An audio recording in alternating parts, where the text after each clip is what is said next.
the Muppet Show is actually where you belong if you think you're still living on a spinning ball. It's quite obviously not a spinning ball. It's quite obviously not spinning, not only in one direction, as in 24 hours in a day, not that one, obviously not that one, but obviously not going 66,000 miles an hour around the sun, or 600 and odd thousand miles an hour around the spiral arm of the galaxy, and the galaxy not going at 1.5 million miles an hour or something like that around the Great Attractor. If you really think that that's happening,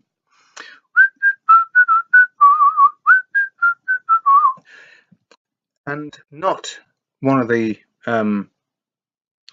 puppeteers or handlers, doing that, but you belong on the Muppet Show doing this, like Fozzie Bear, that really stupid bear, because there's that much proof now that it's not a spinning ball, that you can be ignorant and ignore the facts, the objective reality, or you can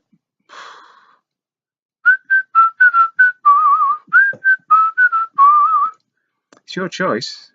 Nobody's got a gun to your head, but like I say, if you're in a little bunch of friends and they all think it's a spinning ball and you'll be the only one who say, hang on a minute, but how come they can see the Isle of Man from Ireland? All of it, down to the shoreline. Just observations like that completely and utterly smash the globe. It's not a globe. It's not a spinning ball. That's it. So you can either be an ignorant person, or you can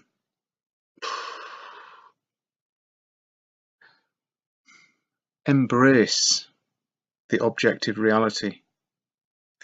And then if you were on the Muppet Show, you would be doing this and making people laugh. And you wouldn't be a puppet being not just told what to do, but told what to think. How's that?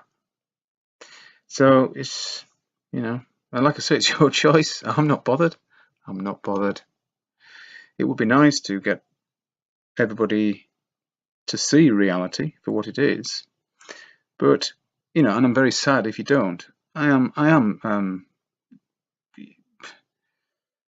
sad for humanity, not as you as an individual, but as collectively for humanity. If they don't wake up, then that's the end. It's the end of this is the beginning, and we don't want the end. This is the beginning of taking back our freedom, our mental freedom, our sense of who we are and where we came from is all definitely connected to the Earth not being a spinning ball. And not only that, I'm certain that the way we get our energy, as in like oil, gas, coal, all that sort of thing, is so old hat. The way we generate electricity is all around us. All we have to do is tap into it and find the way to do it. I know that ancient civilizations could do this, but we can't. And it's not because we don't have the technical ability, we just don't have the know-how. It's been removed from our physics, actually. It's been removed. So we can't claim autonomy. We can't, we have to rely on the providers of these, services. So your gas bill, your electric bill, your water bill. Okay, I may be pushing it a bit with water, but water falls from the sky, and when it falls, we can drink it. It doesn't need any processing. It doesn't need fluoridation. I asked one of my friends who's got a spring. There's a lot of people with springs around here. There are dales, whole dales without any mains water.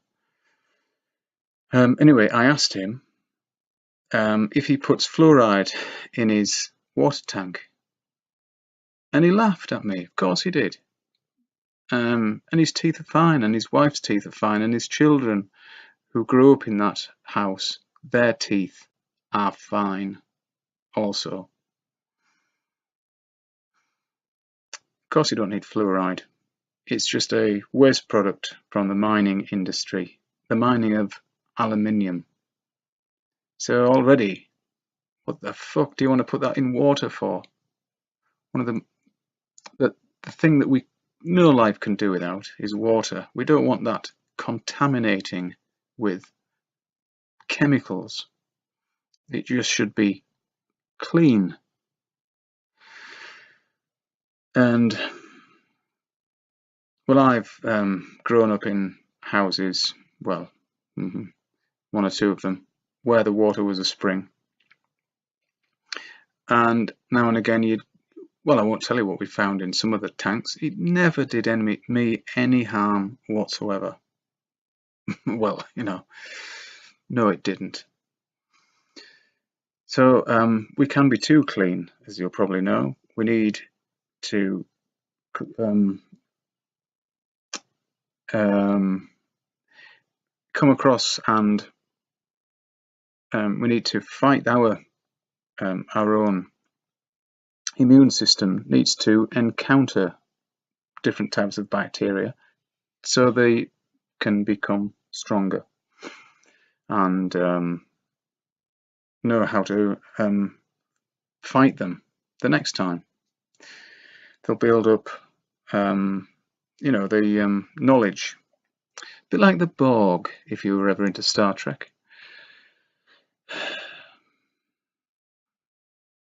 Such a shame, all those space adventure series and films and all that. Such nonsense. Such programming as well. Chulu. Did you hear that there was a CO2 shortage? I mean, is the fucking ready? Exactly, Mike. Just utter bullshit.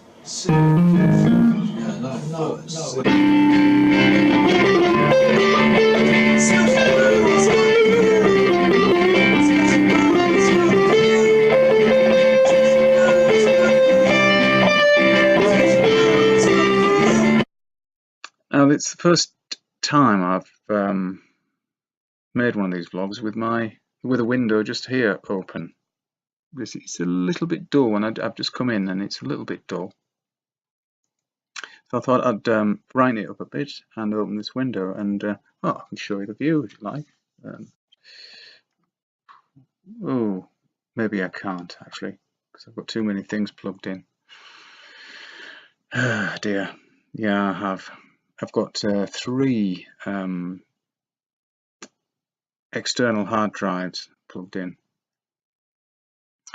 and on one of them I'm making a file for films, and I'm just having a look at now,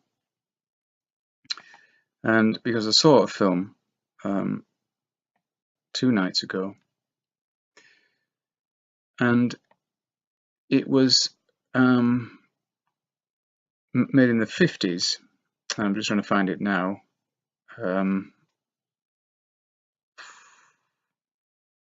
Twilight, the end of the making of no, that's it. Riders to the Stars, a 1954 classic sci-fi, it says. Now, first of all, they thought of course, this is all pretending to go to the moon, so they were just softening the public up for this miracle that they were going to perform. Miracle of film studio technology, really. But the first thing they did was find a certain class, shall we say, of people, all men, and they had to conform to certain ideals, which were intelligence, physical fitness, and the ability to be able to be cooped up in a small space, which they did initially. The first test that they gave them was to all get in a room, and then they were observed. They didn't know they were being observed until a few of them cracked, let me out of here, ah! So they obviously weren't the right material to be an astronaut. And then, get this, this is why they were training to be astronauts, and what they would do is go up in an individual rocket.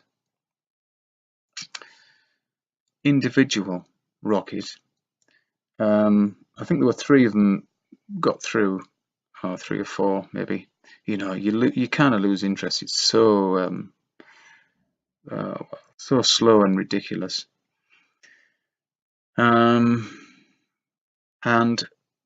their aim was, first of all, these rockets would open up like a bird's mouth, like a beak, and they were going to be they had to time it just right, because they were going to be projected in the rocket to a meteor shower, and they had to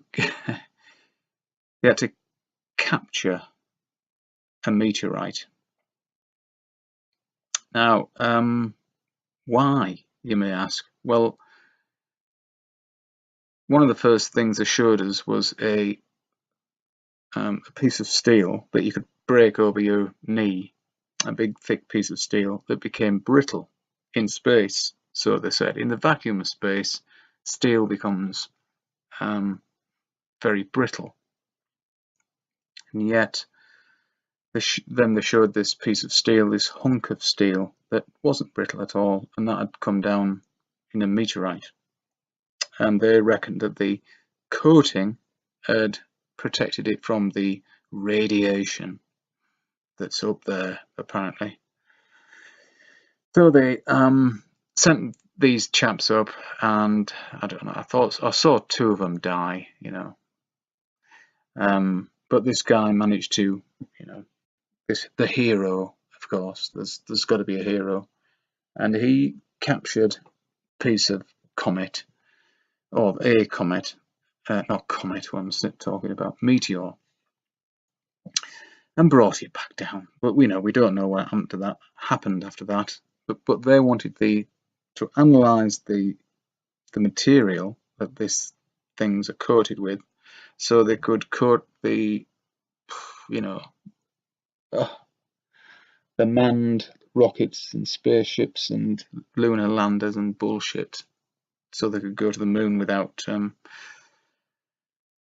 the legs of the lander. I suppose, when they're landing on the moon, it would just snap like twigs.